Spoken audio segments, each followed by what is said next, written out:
तो अंकिता जी, मैं आपसे ये पूछना चाह रही थी कि जैसे आपने भारत संस्कार की जर्नी से आप जुड़े और उनका आपने ज्वाइन भी किया गर्भ संस्कार, तो आपका एक्सपीरियंस कैसा रहा उनसे जुड़कर? एक्सपीरियंस मेरा बहुत ही ज्यादा ऑसम वंडर, मतलब मैं ब्लेस्ड फील करती हूँ कि तो मैं उस प्रोग्राम से जुड़ी। मतलब सबसे पहले एक तो जो बेबी में चेंजेस हैं, जो डिफरेंसेस मैं देखती हूँ और बच्चों से, वो तो है ही। बट उसके अलावा जो मैंने खुद अपनी प्रेगनेंसी को इतने पॉजिटिव वे में एंजॉय किया था, मतलब सुबह उठ के वो डेली मंत्र का एक पेज लिखना, मेडिटेशन करना, यज्ञ करना डेली, जो मैम ने बताया था, ये तो मेरे रूटीन का कभी पार्ट रहा ही नहीं है।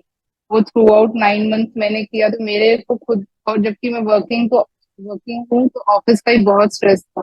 बट स्ट्रेस प्लस ये सारी चीजें, क्योंकि मैम की गाइडेंस में कर रहे थे, तो मेरे को कहीं पर भी कोई health issues through out pregnancy हुए ही। मतलब इट वाज लाइक इतना स्ट्रेस था कि ऑफिस था कि मैं 9 बजे बैठती थी तो रात को 10 बजे तक ही लॉग आउट कर पाती थी।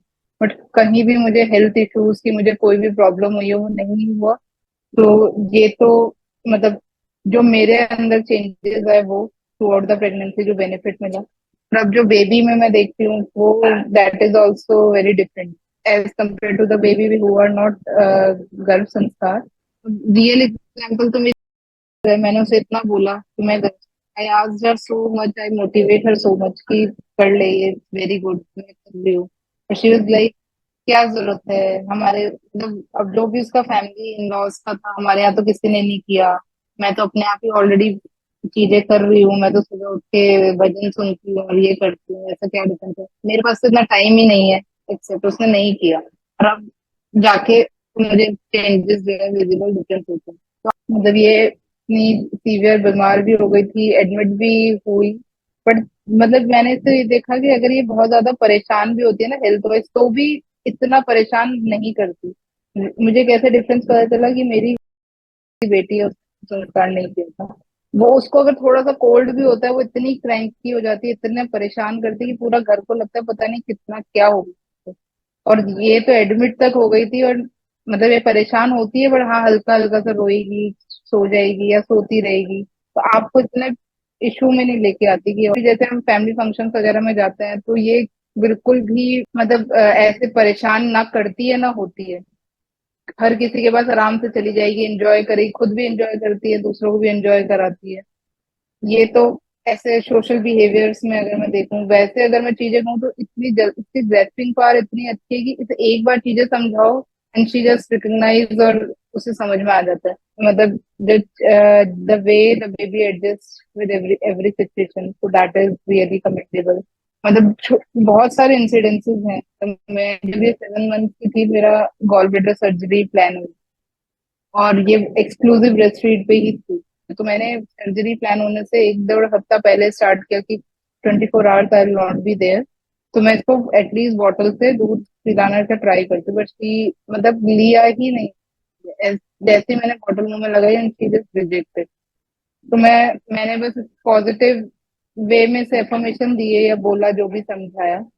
And 24 hours of my surgery, every one was surprise कि बच्चे ने इतने अच्छे से कॉपरेट किया, उसने बॉटल भी पी ली। अब चाहे वो कुछ भी रीजन हो कि जब भूख लगेगी तो बच्चा हर चीज पिएगा, बट उसने कभी 1 मिनट भी वो रोई नहीं। और सोने के लिए मुझे बहुत ज्यादा टेंशन थी 7 मंथ, मैंने तो उसका तो पता नहीं, मैंने उसे कभी नहीं छोड़ा था 1 मिनट के लिए भी। तो वो आराम से सो गई अपनी दादी नानी के साथ, मतलब 24 आवर्स जो मैं सर्जरी के रही, बहुत अच्छे से कॉपरेट किया। And everybody was like surprise कि जो बच्चा बॉटल पिया ही नहीं, वो विदाउट मम्मी पहली बार इतने अच्छे से उसने मैनेज कर लिया। और भी है मतलब, और जैसे लोग कहते हैं कि बच्चा रात को सोता ही नहीं है, बट इसने कभी रात को सोने का मन नहीं किया। शी वॉज लाइक 11 बजे से फीड करो and she fall asleep. Hardly 1 या 2 दिन हुए होंगे जब ये नहीं सोती है, फिर वो 1 2 बार फीड के लिए उठ के सुबह ही उठती थी। मतलब मैंने इतने लोगों से सुना था कि रातों की नींद तो तुम्हें मिलेगी ही नहीं, मतलब वो डिस्टर्ब होती है नींद, क्योंकि बच्चा फीड के लिए उठता है, बट वो वाली प्रॉब्लम नहीं है कि रोए जा रहा है बच्चा, नहीं।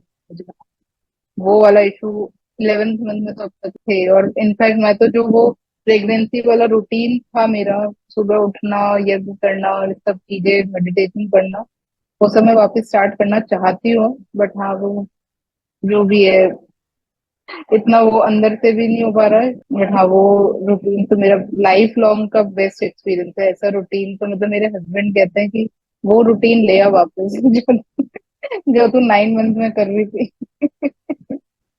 दूसरी चीज, मैंने जिस पिक्चर को इमेजिन किया था मेरी बेटी एग्जैक्टली वैसी है। जो मैम ने वो बोला था अपनी वो डायरी बनाने के लिए, विजन बुक, उसमें फर्स्ट पिक्चर में अगर मैं उसकी पिक्चर अब लूं और वो पिक्चर है ना, वो एग्जैक्टली सेम। तो वो भी मतलब अगर कोई उससे पूछ, अभी हमसे पूछते हैं किस पे गई है तो नहीं पता चलता। और मैं जैसे वो पिक्चर दिखा दूं कहती है तो एग्जैक्टली कॉपी है, यही है, ये तो ये दो बच्चे है ही नहीं, एक ही बच्चा है। तो ये सारी चीजें हैं पॉजिटिव। ये तो अच्छा। मतलब मेरा ओवरऑल एक्सपीरियंस तो बहुत ही